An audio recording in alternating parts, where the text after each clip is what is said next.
মাননীয় প্রধানমন্ত্রীর সাথে আমার সম্পর্কের অবনতি হয় 2014 সালের থেকেই।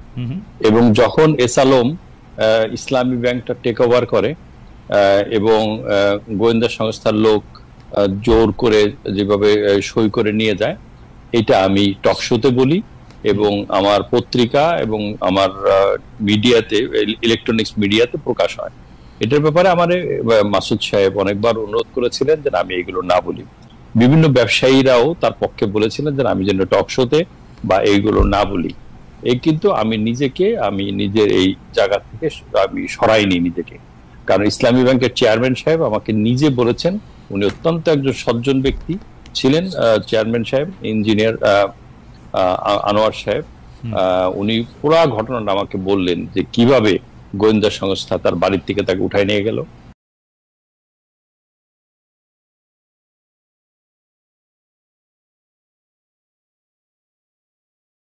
দেখেন, আমার বাড়ি ভেঙে দিল। আমার বাড়ি ভেঙে দেওয়ার পর আমার বাড়ির ফাইলটা, এই গুলশান বাড়ির ফাইলটা ডিজিএফআই নিয়ে গেল। তারপর আমি আজকে 14 থেকে 25 সাল পর্যন্ত আমার বাড়িটা করতে পারিনি। আমার ফাইল আমি হাইকোর্টে রিট করেছি। তারপরে হাইকোর্ট অর্ডার দিয়েছে আমার বাড়ির প্ল্যান দিতে, তাও দেয়নি। তারপর তারা রাজুক এসে বলছে, কন্টেম করেছে রাজুকের বিরুদ্ধে। রাজুক বলছে আমাদের ফাইল ডিজিএফআই নিয়ে গেছে। এই সরকারের পতনের পরে আমি আমার ফাইল আয়নাঘর থেকে উদ্ধার করেছি।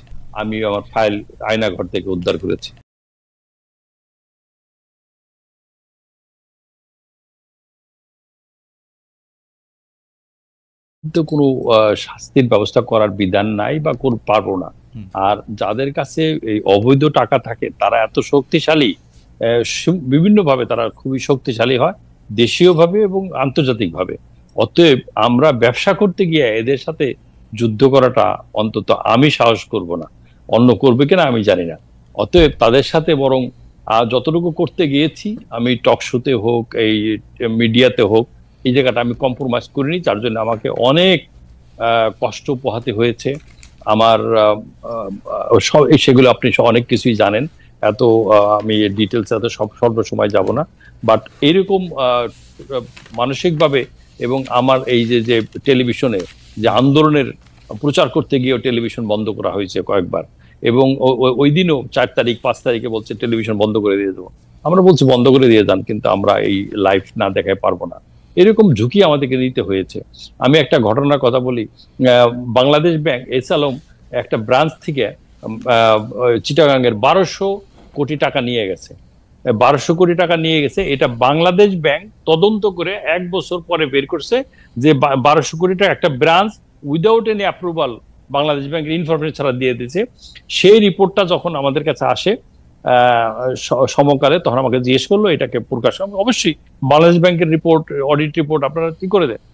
ব্যাংকের যে কোনো একটা পত্রিকা কোনো নিউজ ছাপানোর আগে যার বিপক্ষে যাবে তার একটা কমেন্ট নিতে হয়।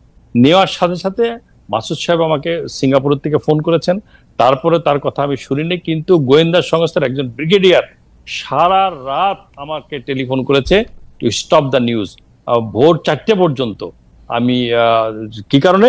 যে রাষ্ট্রের সর্বোচ্চ মহল থেকে বলা হয়েছে যে এই নিউজ যাতে পাবলিশ না হয়, কিন্তু আমরা পাবলিশ করেছি।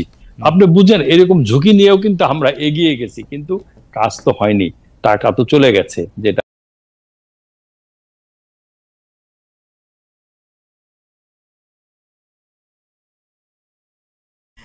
আপনি কি আয়নাঘরে আপনি দেখেছেন? আপনি এবার বাংলাদেশ আছে, আপনি আয়নাঘরে নিয়ে যাবো।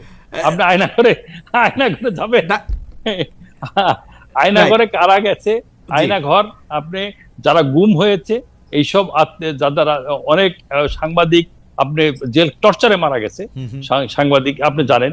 তো এই অনেক ঝুঁকি আমার পক্ষে বা আমার সাংবাদিকদের পক্ষে নেওয়া সম্ভব হয়নি। সবকিছুই যে আমাদের পক্ষে সম্ভব হতো না, তবে অনেকটা যতটুকু সহনীয় ততটুকু আমরা নিয়েছি, এবং তার জন্য আমাদের কষ্ট কম পেতে হয়নি।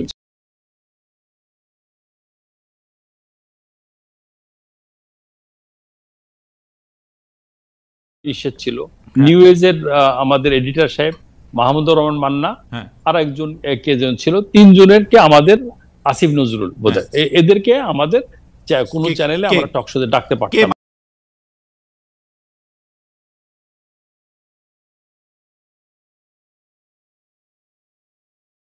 চিফ জাস্টিসের কথাই বলি, তিনি কিন্তু অনেক আগেই অ্যাপিলেটে যাওয়ার যোগ্যতা ছিল, কিন্তু যেহেতু যিনি ইশতিয়াক সাহেবের ব্যারিস্টার ইশতিয়াক সাহেবের ছেলে, এই কারণে, এবং ব্যারিস্টার ইশতিয়াক সাহেব যখন কেয়ারটেকার গভর্নমেন্টের দায়িত্বে ছিলেন, তখন উনি ওই সময় বিএনপি ক্ষমতা এসেছিল, এই কারণে তার ছেলেকে অ্যাপিলেট ডিভিশনে দেওয়া হয়নি।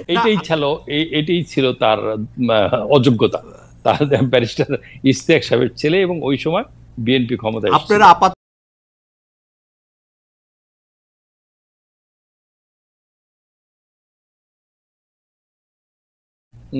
এখনো প্রশাসনের কিন্তু সব জায়গায় তো এই যারা অন্তর্বর্তীকালীন সরকার আছেন তাদের তো কোনো লোক নাই।